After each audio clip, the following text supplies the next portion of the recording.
Fidèles auditeurs et fidèles téléspectateurs, mesdames et messieurs, bonjour ou bonsoir selon votre position géographique à travers le monde, si vous nous suivez un peu partout dans le reste de la planète. Nous sommes heureux de vous accueillir dans ce double plateau de la radio et la télévision centrafricaine, bien entendu, dans cette émission intitulée Parole au gouvernement, une tribune qui offre l'opportunité aux membres du gouvernement de la 7e République de dresser le bilan à mi-parcours des réalisations à l'actif de son Excellence, professeur Faustin Archange Touadéra, président de la République, chef de l'État, en ce qui concerne particulièrement le second quinquennat à la magistrature suprême de l'État. Pour cet exercice démocratique, nous recevons aujourd'hui sur ce double plateau de la radio et de la télévision nationale le ministre en charge de l'action humanitaire, de la solidarité nationale et de la réconciliation nationale, Madame Lina Josiane Bemakasui. Excellence Madame le ministre, merci d'être avec nous sur ce plateau. Merci. Nous serons naturellement deux pour cet entretien en exclusivité avec le membre du gouvernement. Estelle Karine Mazmouk, je suis journaliste à la direction des informations de la radio Centrafrique. Et moi-même, bienvenue Bissayo, directeur des informations à la chaîne de télé Centrafrique. Excellence Madame le ministre, vous venez fraîchement d'intégrer le tout premier gouvernement de la 7e République et vous occupez un portefeuille clé au sein du gouvernement. Il s'agit de l'action humanitaire. Dites-nous à ce jour quelle est la situation socio-économique à l'heure actuelle de nos compatriotes en ce qui concerne les déplacés internes. Merci beaucoup à monsieur le journaliste. Comme vous le savez, les personnes déplacées internes en République centrafricaine sont regroupées dans les villes. Je peux citer quelques villes: Batangafo, Bombari, Kakabandoro, Bria, Buka, Birao, Zemio et même Obo. Et la stratégie de retour consiste, après la sécurisation du pays, à sensibiliser les concernés pour les amener à quitter leur habitude de peur, à retourner chez eux sur la base de la sécurité retrouvée. Bénéficier aussi de l'appui financier et matériel du gouvernement et afin d'entreprendre des activités régénératrices de revenus pour leur relèvement socio-économique, comme vous venez de le dire, dans le cadre de la résilience. Et comme vous le savez, pour les cas des personnes en situation difficile à cause des effets de changement climatique, le gouvernement, avec l'appui des partenaires, œuvre à leur trouver des conditions favorables à leur réinstallation à travers la construction des abris comme des maisons, pas des abris comme tels, mais vraiment des maisons. Et aussi, comme j'avais effectué une mission à Bombari avec les partenaires, nous sommes allés visiter les constructions des maisons pour les rapatriés internes. Ça, c'est au niveau de Bombari, Kakabandoro. Et voilà à peu près ce que nous faisons pour le retour de nos compatriotes et leur insertion socio-économique. Madame la ministre, comme vous venez de le souligner, je crois que ce programme s'inscrit en République centrafricaine dans un projet. Alors dites-nous, il s'agit de quel projet qui s'occupe de ce rapatriement volontaire des réfugiés à l'étranger? Merci beaucoup, Madame la journaliste. Conformément à la vision de son Excellence, Monsieur le Président de la République, chef de l'État, qui est celle de faire revenir au pays tous les Centrafricains déplacés à l'extérieur, le ministère de l'Action humanitaire que je dirige moi-même et ses partenaires, notamment le HCR, y compris la CNR, donc c'est la Commission nationale pour les réfugiés, travaillent ensemble. Nous travaillons vraiment ensemble pour un retour non contraint de ceux-ci dans la paix, la dignité, cela dans un cadre juridique solidifié par des accords tripartites. Donc c'est ce que nous faisons avec les pays d'accueil comme le Cameroun, le RDC Congo, le RDC Brazzaville, le Tchad, voire même le Soudan qui est pourtant en guerre, et le Soudan du Sud. À ce jour, et à ceci depuis 2017, nous avons en total environ 38 000 réfugiés, donc je peux dire rapatriés centrafricains, qui rentrent au pays de leur propre gré. Rien que pour l'année 2024, nous avons déjà enregistré 14 400 centrafricains rapatriés avec des mesures d'accompagnement.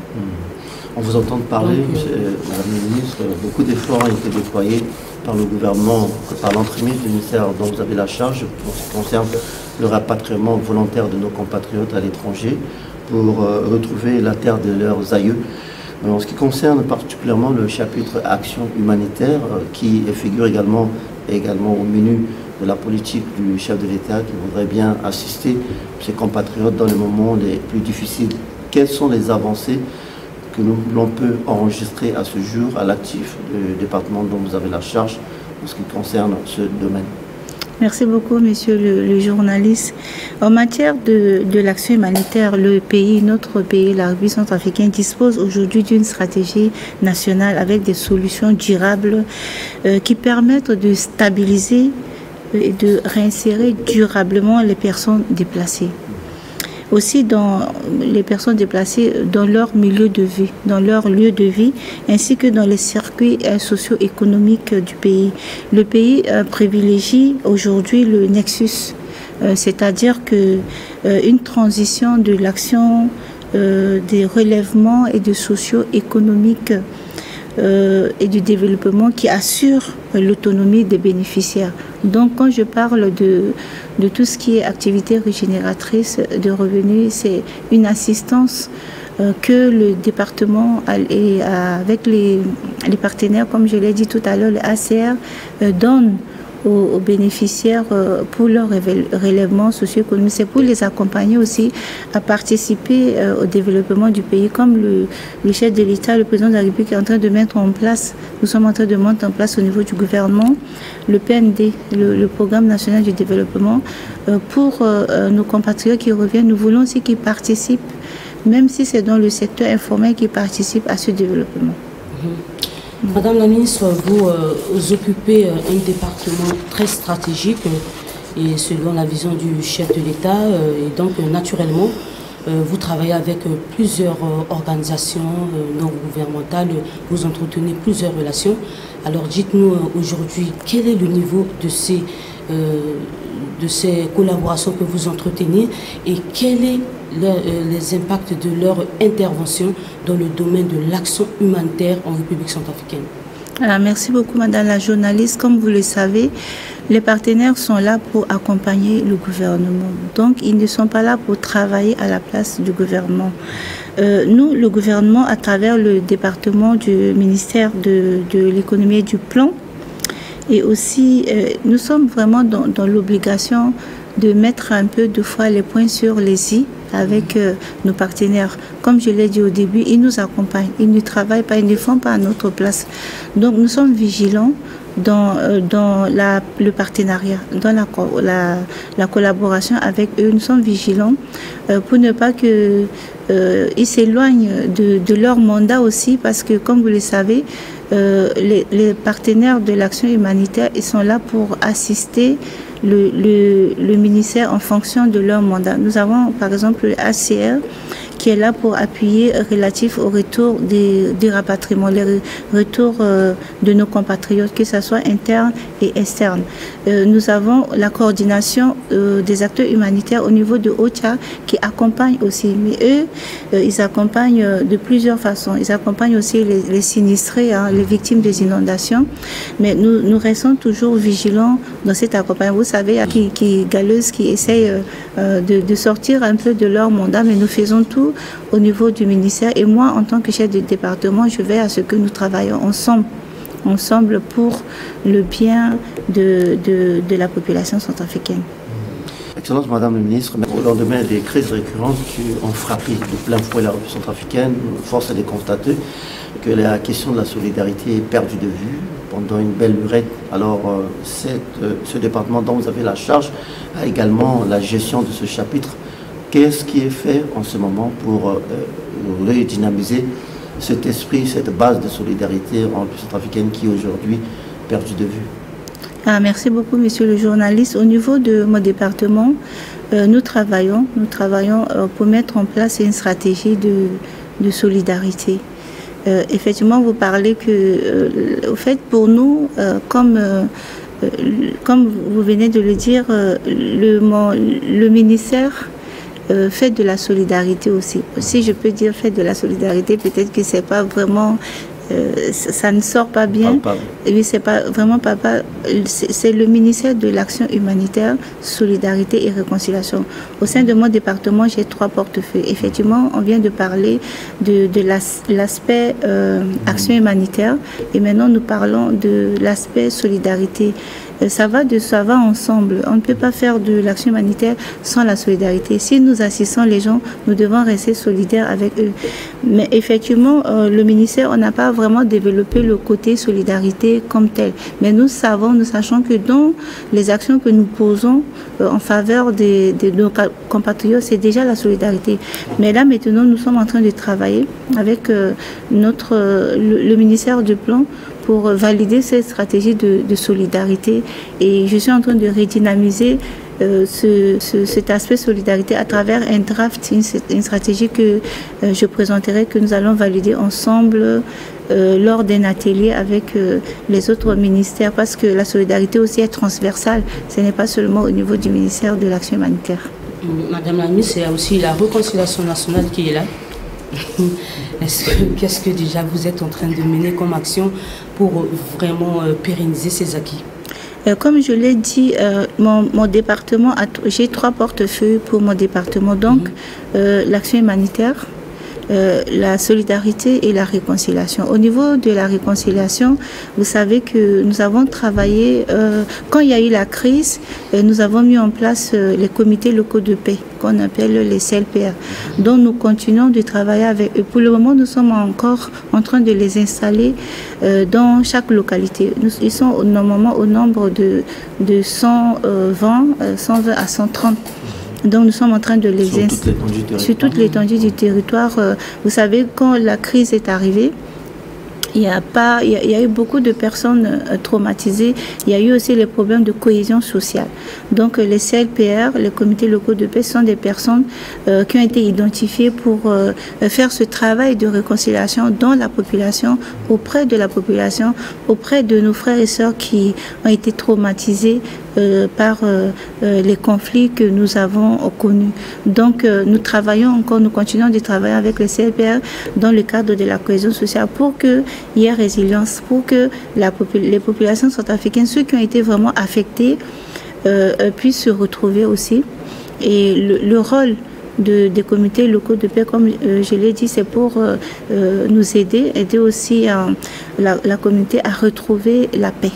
Donc voilà ce que nous sommes en train de faire. Mais relatif à votre question par rapport à l'aspect réconciliation, nous continuons. Vous savez qu'on peut le dire aujourd'hui que la République centrafricaine est réconciliée, mais nous avons aussi d'autres parties de la population qui attendent à ce qu'il y ait vraiment une vraie réconciliation comme telle. Ça veut dire que de la part de ceux qui ont été victimes, je peux dire par exemple des viols par les groupes armés, ceux qui ont été victimes de conflits armés, qui ont perdu peut-être une famille, d'autres choses qui leur appartiennent de leur corps, ils attendent cette réparation. Ils attendent cette réparation. Donc nous sommes en train de travailler avec la CVJRR, donc la Commission Justice, Vérité, Réparation, pour que nos frères, les centrafricaines retrouvent vraiment la paix, mais pas seulement la paix, mais qui retrouve justice. Et c'est important que justice soit faite par rapport à ceux qui ont été victimes vraiment dans leur corps, dans leur âme, de cette crise que nous avons connue.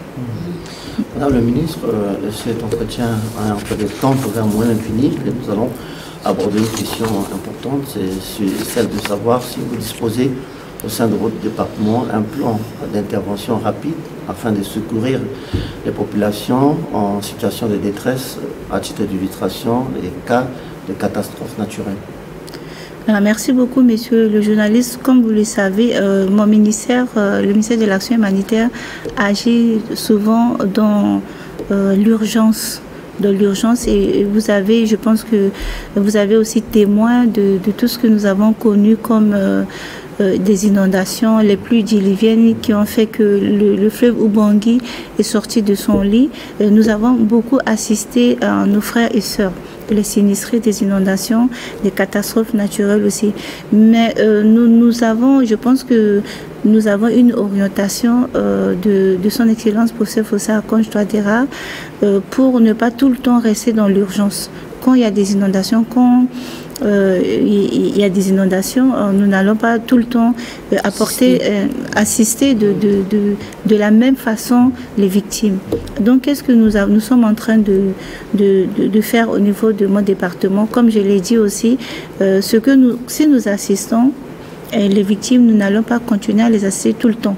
Vous savez, il y a un adage qui dit que voilà, si vous me donnez le poisson, apprenez-moi aussi à pêcher. Donc, ce que nous sommes en train de faire, c'est de ne pas continuer à assister de cette façon. L'habitude que nous avons eue, c'est à chaque fois qu'il y a des inondations, nous donnons à manger avec les partenaires, nous assistons. Mais cette fois-ci, nous avons dit que la stratégie que nous avons mise en place, c'est de trouver vraiment des localités qui ne sont pas inondables. Donc, je peux dire, je ne sais pas si... Pour les relocaliser. Donc, nous avons essayé d'échanger avec les responsables de ces sites, des déplacés internes, des déplacés, des victimes des inondations. Nous avons échangé avec eux parce que les besoins aussi doivent venir d'eux. Eux, ils sont aussi dans les besoins. Je pense qu'en échangeant souvent avec ces victimes, ils disent qu'ils en ont un peu marre de tout le temps subir ces genres de traitement, parce que on les traite pas comme il faut. Bon, c'est vrai que quand les catastrophes sont là, on agit dans l'urgence. Maintenant, il faut penser. Est-ce qu'on doit continuer tout le temps à les déplacer de là, à les relocaliser d'ici à là? Non, nous avons dit que nous avons un grand pays, nous avons de l'espace. Et pourquoi toujours nos compatriotes restent dans des endroits inondables? Donc nous avons pensé, le président de la République de l'État a donné des orientations pour qu'au niveau du ministère de l'Urbanisme, on ait un terrain. Donc je travaille avec la ministre de l'Urbanisme, avec le ministre de l'Administration du Territoire pour avoir vraiment un terrain. Mais je pense qu'on a déjà un terrain qui est déjà disponible, mais nous n'avons pas encore le titre foncier, parce que tous nos partenaires qui nous aident pour assister aussi les compatriotes sont prêts à nous aider à faire comme on a fait au niveau de Bombari, Kaka Bandoura, construire des maisons. Si je peux dire, deux fois je dis que HLM aussi pour nos frères et sœurs qui sont, des ménages qui sont souvent perturbés, dérangés même par ces inondations qui arrivent. Vous savez, on rentre même déjà dans la saison de pluie et il y a beaucoup d'autres compatriotes qui sont sur le site, sont déjà des victimes de ces inondations. Donc nous y pensons. Il y a la stratégie qui est mise en place. Je pense que tout cela, il faut échanger avec les bénéficiaires, avec les victimes, et aussi connaître aussi leurs besoins. Mais comme je l'ai dit ici, ces populations victimes, on a un peu marre de rester toujours sur les mêmes sites. Et d'ici cette année, ou bien jusqu'à la fin de cette année, nous allons trouver une solution à ces sinistrés, une solution durable pour les victimes des inondations et des catastrophes naturelles. Monsieur le ministre, nous tirons pratiquement la fin de cette entrevue en exclusivité avec vous, mais toutefois, comme je l'annonçais tantôt, compte tenu de ce programme prévoit également la question du public. Alors je vais pouvoir la poser directement, la question de savoir, aujourd'hui, les personnes de troisième âge sont pratiquement laissées pour compte. Est-ce que votre département a un regard particulier à jeter à l'égard de cette frange de la population qui est souvent abandonnée à la merci de la nature? Merci beaucoup, monsieur le journaliste. Je pense que c'est une question très pertinente. Effectivement, dans mon département, j'ai 3 portefeuilles. Donc, l'action humanitaire, la solidarité et la réconciliation. Nous sommes solidaires envers les personnes de troisième âge. Au sein de mon département, nous avons des projets. Donc le projet PARET, donc c'est le projet pour l'appui aux personnes, pour les retours des personnes déplacées. Et nous avons le projet PACAD. Ce projet est vraiment bien spécifique aussi pour les personnes de troisième âge. Ça, c'est de l'assistance que nous portons aux personnes de troisième âge. Mais les personnes de troisième âge ne sont pas exclues de tout ce qui est solidarité, parce que nous sommes solidaires avec les personnes, ce sont des personnes très vulnérables et mon département est engagé, on est déjà engagé. Nous faisons déjà beaucoup pour les personnes de troisième. Peut-être que ce n'est pas trop visible les actions que nous menons, mais au sein du département, nous avons aussi une direction qui s'occupe vraiment de ces personnes de troisième âge. Et moi-même, personnellement, je m'engage, je m'y mets vraiment à activer ce côté appui aux personnes de troisième âge. Nous le faisons, mais je pense que avec tout le personnel, tout mon cabinet, nous sommes en train de préparer une stratégie de redynamiser ce côté d'appui et d'assistance aux personnes de troisième âge. Eh bien, c'est sur cette note d'espoir à l'endroit des personnes de troisième âge que nous bouclons donc la première partie de cette entrevue en exclusivité avec le membre du gouvernement, en ce qui concerne particulièrement le ministre en charge de l'action humanitaire, de la solidarité nationale et de la réconciliation nationale, Madame Josiane Bemakasui. Cet exercice s'inscrit dans le cadre du 3e anniversaire de l'accession à la magistrature suprême de l'État du second quinquennat du président de la République, chef de l'État, son excellent professeur Faustin Archange-Touadéra. Nous étions naturellement deux pour cette entrevue avec le membre du gouvernement. C'était Estelle Karine Mazouko, je suis journaliste à la direction des informations de la radio Centrafrique. Et moi-même, bienvenue Bissayo, directeur des informations à la chaîne Télé Centrafrique. Madame le ministre, toute l'équipe de la rédaction de la radio et de la télévision et l'équipe technique par ma voix vous remercie surtout malgré votre agenda chargé à bien vouloir répondre à nos interrogations qui sont également les préoccupations du peuple centrafricain. Merci beaucoup. Mesdames et messieurs, restez avec nous. Nous allons juste vous inviter à suivre une projection du film documentaire, juste un extrait. Mettons en relief les réalisations physiques du président de la République, chef de l'État. Juste après, nous allons revenir sur ce double plateau de la radio et de la télévision nationale pour la continuité de cette entrevue en exclusivité avec le ministre en charge de l'action humanitaire, de la solidarité nationale et de la réconciliation nationale, Madame Josiane Bemakasui, cette fois-ci en version en langue nationale. A tout de suite. De production, la disponibilité des semences de qualité, la diffusion et l'accès des producteurs aux techniques performantes, l'organisation professionnelle des producteurs dans le secteur des arts, de la culture et du tourisme. Les avancées sont impeccables et perceptibles. Le secteur touristique en plein essor donne une envie de parcourir la Centrafrique et de découvrir des merveilles vergitures immenses et très denses où on ne trouve nulle part. La culture hybride et multidimensionnelle, sensationnelle, sont des potentialités énormes, incontestables. En matière du tourisme, plusieurs sites touristiques sont aménagés et disponibles pour accueillir tous ceux qui désirent découvrir la République centrafricaine. À l'instar, site touristique de Boali dans la préfecture de Lambé-Lamproko, chute de l'Ancreno dans la préfecture de Limpende au nord du pays, parc de Dzanga-Sanga où l'on croise plusieurs espèces d'animaux rares, parc national Saint-Floris d'Undélé qui constitue une véritable réserve animalière d'Afrique centrale par sa nature et son peuplement. Dans le domaine de la culture, la République centrafricaine possède une diversité de richesses. Par exemple, la langue sango est vulgarisée par le système éducatif national comme étant officielle et de commerce officiellement reconnue.